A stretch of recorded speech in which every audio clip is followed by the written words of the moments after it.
Bonjour à tous et bienvenue dans votre agenda. Voici les événements que nous vous proposons de découvrir prochainement.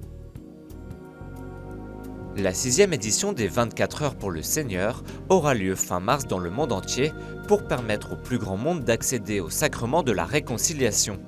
Lancé en 2014 par le pape François, cet événement propose que chaque diocèse, du vendredi au samedi qui précède le 4e dimanche de Carême, laisse au moins une église ouverte avec la possibilité de l'adoration et de la confession.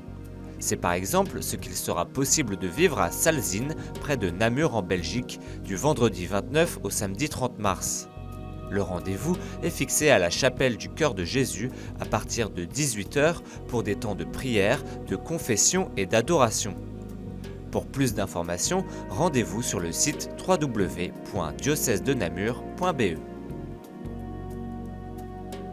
Samedi 30 et dimanche 31 mars, de 9h30 à 17h, vivez un temps de formation spirituelle sur Saint-Benoît de Nursie à la maison du diocèse de Nevers. Retrouvez le frère Guillaume de l'abbaye de la Pierre-qui-Vire pour apprendre à mieux connaître le saint patron de l'Europe que l'Église célèbre chaque année le 11 juillet. C'est saint Benoît de Nursie qui a fondé en 529 l'ordre bénédictin qui façonnera le visage culturel et spirituel de l'Europe, une figure en plein dans l'actualité donc. Durant ce temps de formation spirituelle, 6 conférences seront données avec une mise en lumière sur la règle de Saint Benoît et sur l'actualité de la spiritualité monastique. Si vous souhaitez plus d'informations, vous pouvez vous rendre sur le site www.nièvre.catholique.fr. L'Ordre du Saint-Sépulcre organise les 6 et 7 avril ses traditionnelles journées d'entraide au profit des communautés chrétiennes en Terre Sainte. Au programme du week-end, vous pourrez retrouver une exposition sur la basilique du Saint-Sépulcre ainsi qu'une vingtaine de stands, d'orfèvrerie, de maroquinerie, de livres, de spécialités régionales, mais aussi un salon de thé et un bar à huîtres. L'intégralité des recettes de ces journées d'entraide sera envoyée en Terre Sainte au profit des écoles, des paroisses, du séminaire, des hôpitaux et des autres établissements au service des populations chrétiennes. Pour rappel, l'association des œuvres du Saint-Sépulcre de Jérusalem soutient financièrement et spirituellement le patriarcat latin de Jérusalem en contribuant environ à 90% de ses besoins.